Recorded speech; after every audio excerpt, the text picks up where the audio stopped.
मैं रहमान भाई को आवाज़ दे रहा हूँ कि सर आप आए और अपने ख्यालों से हमें महसूस करें।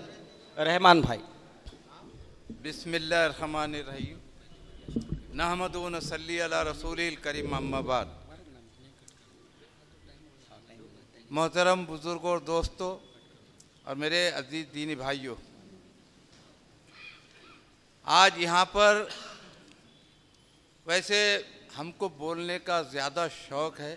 ये बात जो हमारे जमील आफ्ताब सर निज़ामत कर रहे उन्होंने बताई दिए, लेकिन बहुत सारे मौक़े हमें मिलते हैं बोलने के लिए और सुनने के लिए, लेकिन आज का मौका जो है ये बोलने का नहीं है हमारे लिए। ख़ास करके आज इस प्रोग्राम में बाहर से आए हुए मेहमान और हमारे मुकामी मेहमान, सबसे पहले मैं स्टेज पर बैठे हुए सभी मेहमानों से क्षमा चाहता हूं कि मैं यहाँ पर आपके नामों के साथ में बात नहीं करूँगा, बल्कि जितने भी मेहमान यहाँ पर तशरीफ़ रखे हैं इसके लिए मैं माफ़ी चाहता हूँ। और आज का जो प्रोग्राम है वाकई हमारे मुल्क के अंदर आज 15 अगस्त जश्न यौम आज़ादी का दिन है। हमारा मुल्क आज़ाद हुआ था और हमारे मुल्क को आज़ाद करने के लिए हमारे बुज़ुर्गों ने,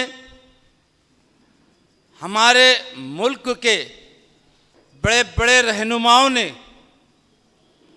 जो इस मुल्क को आज़ाद कराने के लिए अपनी कुर्बानियाँ दी हैं,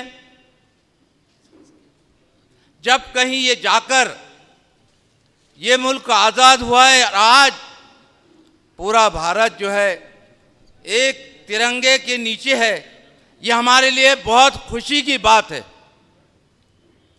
आज सभी हम एक तिरंगे के पीछे है जो हमारे मुल्क का झंडा है। तो मैं आज इस प्रोग्राम को लेने वाले एडवोकेट आबिद हुसैन साहब, नगर सेवक नगर परिषद चांदुर बाज़ार, गट नेता, देखो अल्लाह ने उनके दिल के अंदर बहुत ही अच्छी बात सुझाया है, क्योंकि वाकई हम सब इस बात से महरूम हैं। बहुत सारे लोग तो हमारे ऐसे हैं जिनको इस बात का इल्म भी नहीं है। हम खुली हवाओं के साथ में जी रहे हैं, सांस ले रहे हैं, लेकिन इस बात का हमको इल्म नहीं है कि इस मुल्क को आज़ाद कराने के लिए हमारे हमवतन लोग, जैसे कि आज हम एक नाम ये भी देते हैं कि मुल्क की आज़ादी में, मुल्क को आज़ाद कराने में मुसलमानों का किरदार वाकई हकीकत है। क्यों कि हम बहुत सारे ऐसे लोगों का नाम जानते हैं, चंद एक जिन्होंने मुल्क को आज़ाद कराने के लिए अपनी कुर्बानी दी है, लेकिन उन लोगों के नामों से हम महरूम हैं कि इसमें कैसे कैसे बुज़ुर्गों ने, देखो मुझसे बेहतर अच्छे अंदाज में यहाँ पर वो वाक़यात को सुनाने वाले आपके सामने आएंगे और सुनाएंगे। ज़रूरी नहीं है कि मैं उसको दोहराऊं। वो ये कि इस मुल्क को आज़ाद कराने के लिए हमारे बुज़ुर्गों की लाशें कई दरख्तों पर लटकी हुई थी। ये सिर्फ हम सुनते हैं, लेकिन उनका नाम हमको मालूम नहीं। इसलिए आबिद हुसैन साहब के दिल के अंदर ये बात आई। हम भी बहुत रोज़ से कौमी जज्बे को लेकर कौमी ऐसे मजलिसों का, महफिलों का इनेकाद करते हुए आए हुए हैं और बहुत सारे ऐसे सियासी कामों के अंदर हमने हिस्सा लिए हैं लेकिन हमारे दिल के अंदर ये बात नहीं सूझी कि हम हमारे मुकामी लोगों को, मुल्क के लोगों को इस बात से भी आशना कराए कि कितने ऐसे बुजुर्ग हैं, कितने ऐसे लोग हैं जिन्होंने जंग आज़ादी में हिस्सा लिया और अपनी कुर्बानियाँ दी।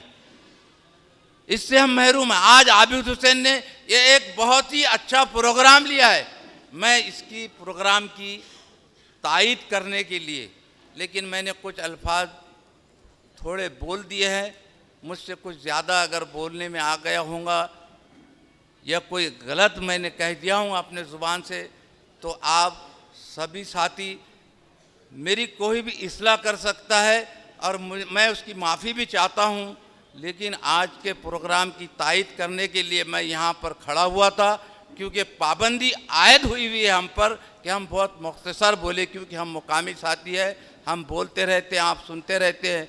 यहाँ पर जो मेहमान आए हैं उनको हमको अच्छी तरह से सुनना है। इतनी बात मैं कहता हूँ और इस शेर के साथ मैं अपनी बात को ख़त्म करता हूँ। सूरज हूँ ज़िंदगी की रमक छोड़ जाऊँगा, सूरज हूँ ज़िंदगी की रमक छोड़ जाऊँगा, डूब भी गया तो शफक छोड़ जाऊँगा।